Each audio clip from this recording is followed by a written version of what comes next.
बाज और किसान। प्राचीन समय में किसी राज्य में एक राजा हुआ करते थे। राजा बहुत यशस्वी, कीर्तिवान और परोपकारी थे। उनके राज्य में हर एक नागरिक बहुत खुश और प्रसन्न थे। एक बार एक सौदागर का काफिला उनके राज्य से गुजर रहा था। रात अधिक होने पर उन्होंने नगर कोतवाल से रात भर रुकने के लिए आज्ञा मांगी। सुरक्षा की दृष्टि से पहले तो नगर कोतवाल ने उनको मना कर दिया, परंतु फिर गहरी अंधेरी रात, ठिठुरती सर्दी को देखकर उसको सौदागर पर दया आ गई और उसने उन्हें रात गुजारने की आज्ञा दे दी। सुबह जब सौदागर चलने को तैयार हुआ तो उसने अपने साथ रखे हुए 2 बाज की छोटे छोटे बच्चों को नगर कोतवाल की दयालुता के कारण उन्हें भेंट कर दिए। कोतवाल उन बाज के दोनों सुंदर मनोहरी बाज के बच्चों को देखकर बहुत प्रसन्न हुआ जा रहा था, और हो भी क्यों ना। दोनों बाज के बच्चे थे इतने सुंदर, उसने सोचा राजा साहब इन्हें देखकर बहुत खुश होंगे। यह विचार करके उसने वह दोनों बाज के बच्चों राजा साहब के सप्रेम भेंट कर दिए। राजा भी उन दोनों बाज के बच्चे को देखकर बहुत खुश हुए। दोनों बाज के बच्चे बहुत उच्च नस्ल के प्रतीत होते थे। देखने में दोनों बाज बहुत ही शानदार थे। जो भी उन्हें देखता बस देखता ही रह जाता था। इसके पश्चात राजा साहब ने इनाम स्वरूप नगर कोतवाल को स्वर्ण मुद्राएं प्रदान की। नगर कोतवाल वहां से चला गया। इसके बाद राजा ने उन दोनों बाज के बच्चे की देखभाल के लिए एक व्यक्ति नियुक्त कर दिया। कुछ महीनों बाद अचानक राजा को उन दोनों प्यारे प्यारे छोटे बाज के बच्चों की याद आई, तो वे अपने मंत्री के साथ उस जगह चले गए जहां उन बाज के बच्चों का पाला जा रहा था। वहां पहुंचते ही बाज के बच्चों का पालने वाले व्यक्ति ने उनका आदर सत्कार किया और राजा के कहने पर उन दोनों बाज के बच्चों को राजा साहब के सामने लेकर आया। कुछ महीनों में वह दोनों बाज के बच्चे काफी बड़े हो गए थे। तब राजा ने कहा हमें इनकी उड़ान देखनी है। इस पर बाज पालने वाले व्यक्ति ने कहा जो आज्ञा महाराज। इतना कहकर उस व्यक्ति ने बाजों को इशारा किया और पलक झपकते ही दोनों बाज बिजली की तीव्र गति से उड़ान भरने लगे। राजा साहब उन्हें बहुत बारीकी से देख रहे थे। एक बाज तो आसमान की ऊंचाइयों को छू रहा था और दूसरा बाज कुछ ऊपर जाकर वापस उसी डाल पर आकर बैठ गया जहां से उसने उड़ान भरना शुरू की थी। ये देखकर महाराज कुछ आश्चर्य में पड़ गए कि ऐसा कैसे हो सकता है कि एक बाज तो आसमान की बुलंदियों को छू रहा है और दूसरा बाज उसी डाल पर वापस आकर बैठ गया।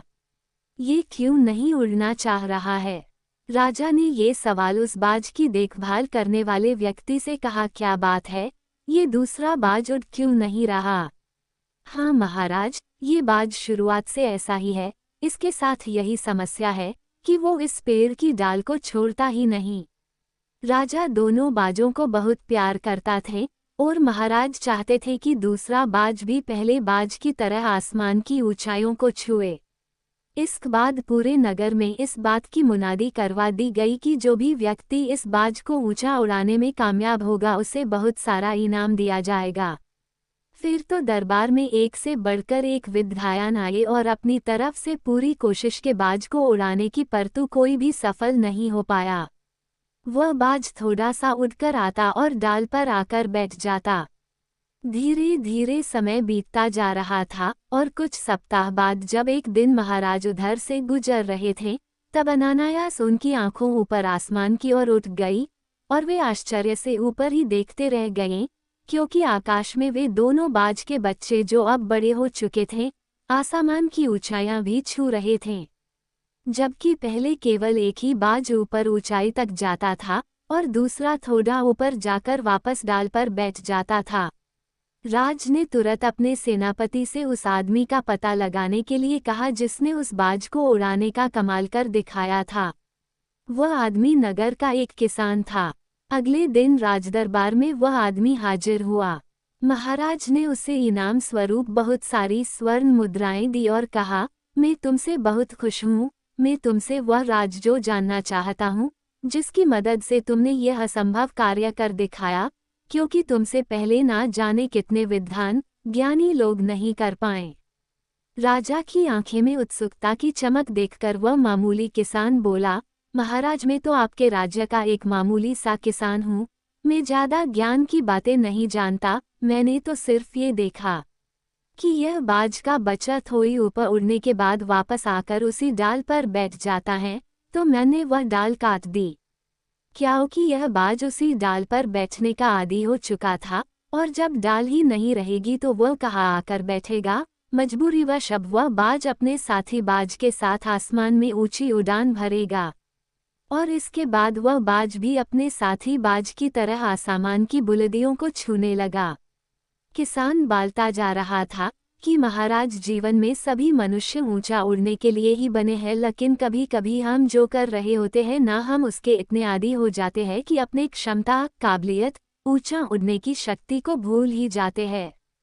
यदि आप भी बरसों से किसी ऐसे ही कार्य को करने में लगे हैं जो कि आपके सही पोटेंशियल के अनुरूप ना हो, तो एक बार जरूर सोचिए कि कहीं आपको भी उस डाल काटने की जरूरत तो नहीं है जिसे पर आप बैठे हुए हैं। दोस्तों, आपको आज की यह कहानी बाज और किसान की कहानी कैसी लगी? क्या आपने इस कहानी बाज और किसान की कहानी से कुछ प्राप्त किया? यदि हाँ, तो आप कमेंट बॉक्स के माध्यम से अपने अनुभव पाठकों के साथ जरूर शेयर करें। अच्छा दोस्तों, मिलते हैं अगली बार किसी ऐसी ही इंस्पिरेशनल स्टोरी, मोटिवेशनल कहानी के साथ। अगर आप इसी तरह की कहानी अच्छी लगी है तो हमारे YouTube चैनल स्टोरी का खजाना को अभी सब्सक्राइब कर लीजिए और साथ में घंटी को दबाकर ऑल पर सेट कर लीजिए ताकि आने वाली हर एक न्यू वीडियो का नोटिफिकेशन आपको तुरंत मिल जाए। अपना प्यार स्नेह इसी तरह बनाए रखें। धन्यवाद।